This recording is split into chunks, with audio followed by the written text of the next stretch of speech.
안녕하세요. 경제독립연구소입니다. 오늘은 경제독립을 하기 위해서 꼭 필요한 돈에 대해서 이야기해 볼까 합니다. 네, 그럼 시작해 보겠습니다. 말씀드릴 순서입니다. 처음으로 돈에 대해서 한번 말씀드리겠습니다. 돈의 기능과 필요성에 대해서 말씀드리고 그 다음에는 이 화폐에 대해서 한번 말해 볼까 합니다. 기축통화와 환율에 대한 얘기가 될 것입니다. 그리고 인플레이션에 대한 내용을 한번 말씀드리고 네, 마지막으로 우리가 가진 돈에 대해서 한번 말씀드리겠습니다. 네, 돈이라는 것은 많은 기능을 가지고 있습니다. 그 중에서 제가 생각하는 가장 중요한 기능은 가치 판단의 기준이 된다는 것입니다. 사과와 돼지고기를 서로 교환한다고 하면 사과 5개와 돼지고기 1kg을 서로 교환할 수가 있을 것 같습니다. 개수라든지 돼지고기 무게에 대해서 협의가 많이 진행되겠지만 결과적으로 이 정도 교환을 하면 적당하다 이런 판단에 서서 서로 이렇게 교환을 하게 될 것입니다. 네, 그런데 저런 식으로만 교환을 할 수가 없게 됩니다. 왜냐하면 어떤 해에 사과가 풍년이 되고 또 그 해에 돼지 출산율이 엄청 낮아진다. 돼지에게 병이 생긴다든지 뭐 그런 것입니다. 그러면은 이 사과 5개와 기존의 돼지고기 1kg을 교환하는 것이 과연 맞을까 이런 생각이 듭니다. 사과 농사를 짓는 사람들한테는 저렇게 교환을 하면 아주 이득이 될 것이고 돼지고기를 파는 사람들한테는 사과 5개와 1kg을 교환을 하면 손해가 됩니다. 그래서 절대 이렇게 교환을 할 수가 없게 되고 매번 협상을 해야 되고 타협점을 찾아야 되는 것입니다. 네, 그런데 사과와 돼지고기를 각각 돈으로 가치를 평가를 해놓으면 서로 교환하기가 쉬워지게 됩니다. 사과 한 개에 1,000원이라든지 돼지고기 1kg에 5,000원 이렇게 평가를 해놓으면 그 돈에 맞춰서 서로 교환을 하면 되는 것입니다. 만약에 사과가 풍년이 되거나 돼지고기가 갑자기 많이 생산되고 아니면 적게 생산될 경우에는 그런 것들에 따라서 가격이 정해지면 그 가격에 맞춰서 서로 교환을 할 수 있게 되는 것입니다.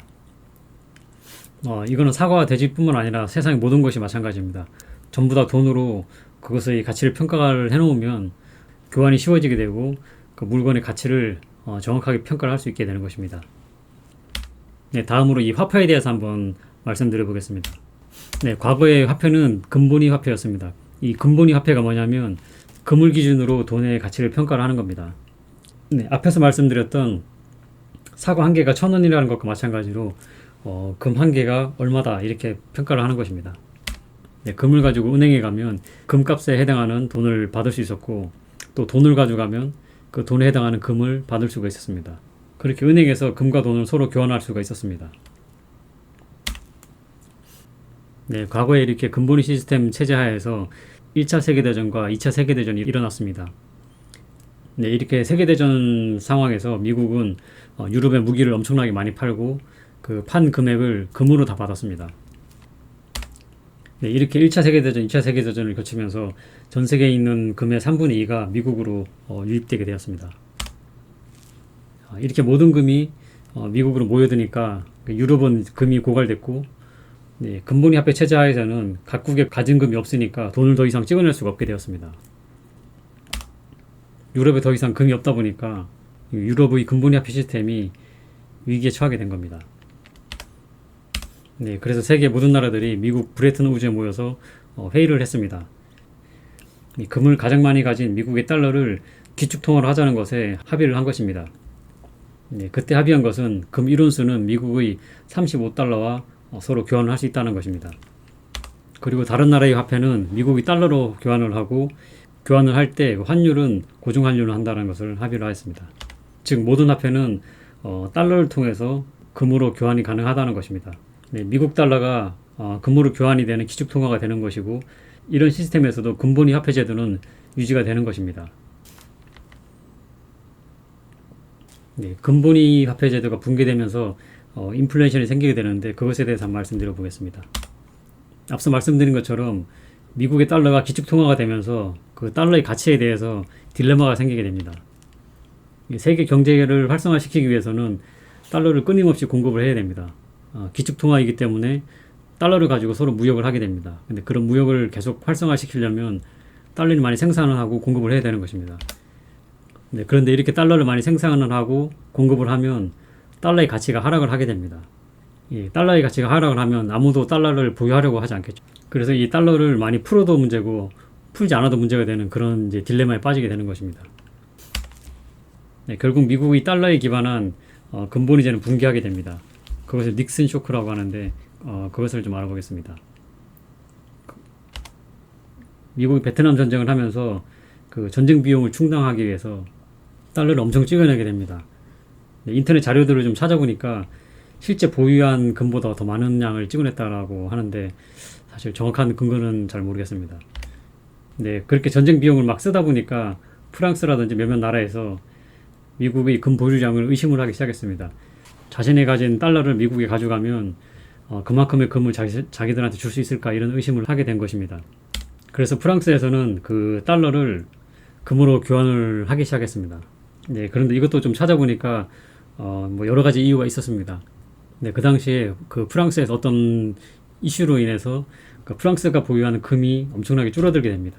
그래서 그 프랑의 가치를 유지하기 위해서라도 자국으로 금을 끌어와야 되는데 그런 것 때문에 이제 미국에 달러를 주고 금을 땡겨오게 된 것입니다. 네, 그런데 또 미국에서는 달러를 많이 뿌렸으니까 그 달러의 값이 엄청 싸진 거죠. 네, 그렇게 싸진 달러를 미국에다 주고 미국에서 금을 가지고 오니까 실제로는 프랑스에서는 엄청난 이득이 된 것입니다. 이렇게 프랑스뿐만 아니라 다른 나라에서도 미국에 달러를 주고 금을 교환해서 가져가게 됩니다. 미국에서는 금이 이렇게 계속 유출되다 보니까 자국의 금 보유량이 엄청나게 줄어들었습니다. 네, 그래서 1971년도에 미국의 닉슨 대통령이 더 이상 달러를 줘도 금으로 교환을 해주지 않겠다 이렇게 선언을 하게 됩니다. 네, 이것이 닉슨 쇼크입니다. 네, 이 말은 뭐냐면 미국의 달러는 더 이상 금으로 바꿀 수 없는 돈이 돼버린 것입니다. 네, 이 순간부터 근본이제가 붕괴가 돼버린 것입니다. 네, 이렇게 근본이제가 붕괴가 되니까 달러의 가치가 급감을 하게 됐습니다. 1온스당 35달러였는데 1온스에 1000달러까지 올라가 버리게 됩니다. 미국 달러의 가치가 약 30분의 1 토막이 된 것입니다. 네, 지금 달러의 가치를 찾아보니까 1온스가 1900달러 정도 됩니다. 네, 이렇게 미국에서 근본이제를 포기해버리니까 다른 나라에서도 금이 없어도 돈을 막 찍어내서 쓰게 된 것입니다. 그래서 본격적으로 인플레이션이 시작이 된 것입니다. 네, 이런 식으로 인플레이션이 발생하게 됐는데 이 인플레이션 효과가 내가 가진 돈에 어떤 식으로 영향을 미치는지에 대해서 한번 말씀드려 보겠습니다. 아주 무서운 효과를 가져오게 됩니다. 쉽게 설명하기 위해서 이렇게 간단하게 표기를 좀 해봤습니다. 처음에 정부에서 100원을 가지고 있고 내가 가진 돈이 100원이라고 치고 이런 돈하고 상관없이 어떤 물건의 가치가 있습니다. 그 물건의 가치는 사실 변하지 않습니다. 사람의 인구수도 그대로고 물건의 수도 그대로이기 때문에 그 물건의 교환 가치는 유지가 되는 것입니다. 정부가 100원을 가지고 내가 100원을 가지고 있는 상황에서 부동산의 가치가 200원이라고 해보겠습니다. 이런 기본 상태에서 정부가 돈이 필요해서 200원을 추가로 찍어냈다고 해보겠습니다. 그러면은 정부의 돈은 300원이 될 것이고 이 시장에 풀려있는 돈은 400원이 됩니다. 네, 그런데 물건의 가치는 전혀 변한 게 없기 때문에 이 시장 전체의 돈을 합친 것이 그 물건의 가격이 됩니다. 그 부동산 가격은 400원이 되는 것입니다. 네, 그런데 이런 돈이라는 건 숫자에 불과한 것이기 때문에 그 숫자를 2로 나눠 보겠습니다. 그러면 부동산의 가치는 기존하고 똑같은 가치인 200원이 되는 것이고 내가 가진 돈은 50원, 정부가 가진 돈은 150원이 되는 것입니다.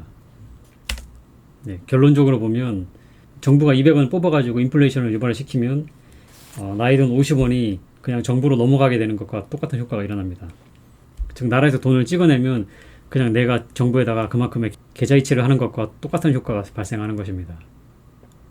네, 이것은 주식에서도 마찬가지로 발생을 하는데 기존에 제가 주식 영상을 찍을 때 한번 말씀드린 것입니다.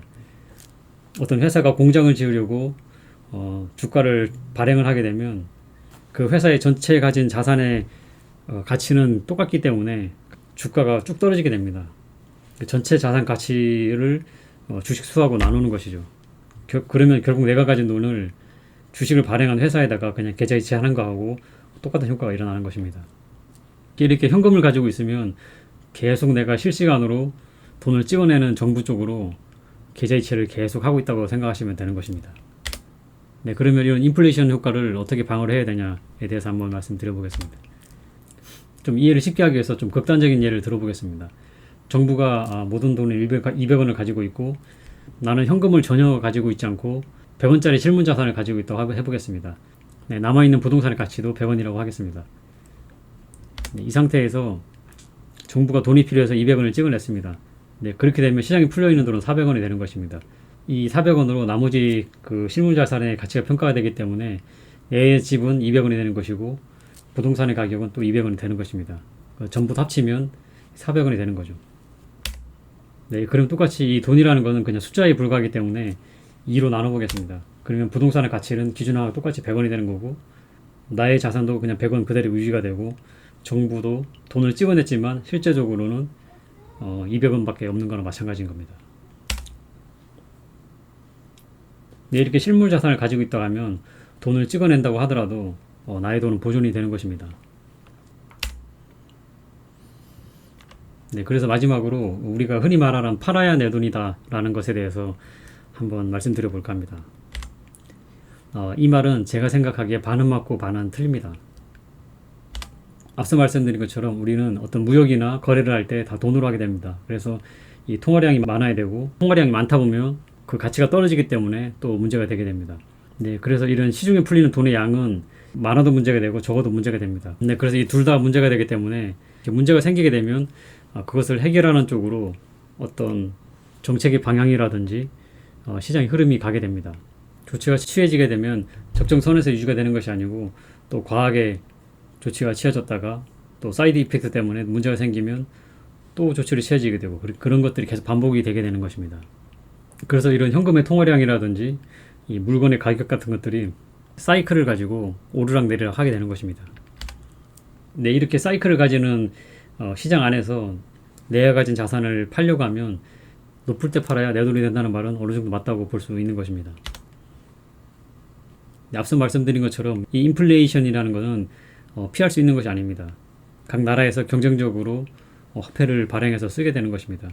그리고 또 이 인플레이션을 유발하는 것이 이 사람이 미래에 얼마 돈을 벌 수 있다 이런 신용을 가지고도 돈을 대출해 주기 때문에 시장에 풀리는 화폐의 수는 더 많아지는 것입니다. 그리고 그 대출된 돈을 예금으로 다시 넣을 경우에 그것도 예금을 기반으로 또 대출이 가능하게 됩니다.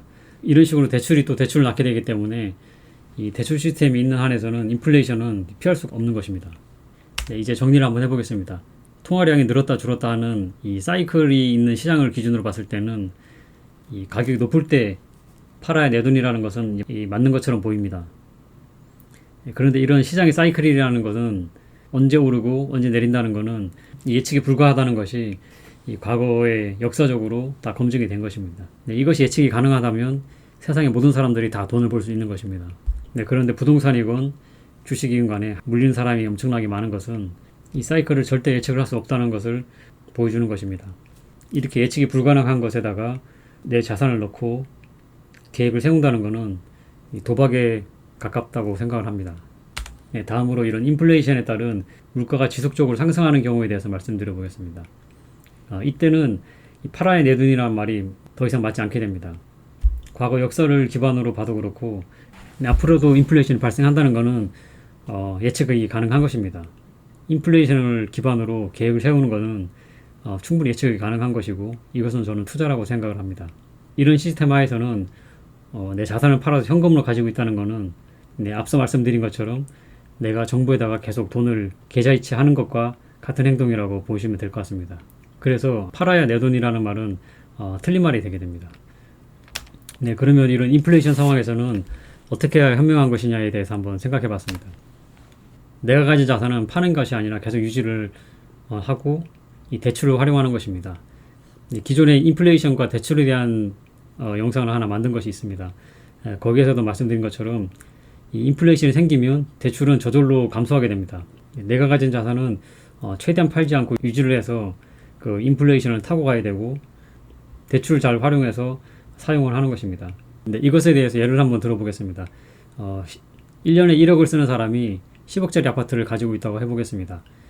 이 10억짜리 아파트를 팔아서 내 돈 10억을 만들었다고 해보겠습니다. 그러면 1년에 1억씩 10년을 살 수 있게 됩니다.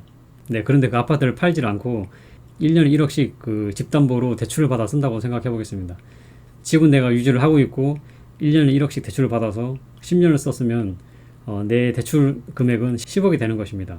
네, 10년 후에는 물가가 상승을 하기 때문에 이론적으로 그 아파트의 가격은 2배가 되게 됩니다. 그럼 아파트 가격은 20억이고 내가 쓴 돈은 10억이기 때문에 10년 후에 내가 집을 팔면 10억이 남아있게 되는 것입니다. 네, 그런데 10년 후에도 그것을 굳이 팔 필요가 없는 것이죠. 계속 대출을 받아 쓰면 훨씬 더 오래 그 돈을 쓸 수 있게 되는 것입니다. 네, 그런데 이거는 극단적인 이론적인 내용이고 대출에 따른 금리라든지 이 물가의 가격도 왼쪽에 말씀드린 사이클 기준으로 또 같이 돌아가기 때문에 이것을 잘 조합을 해서 판단을 해야 되는 것입니다. 네, 오늘은 이렇게 돈에 대해서 한번 말씀드렸고 다음에 또 이어서 영상을 만들어 보도록 하겠습니다. 오늘은 여기까지 하겠습니다.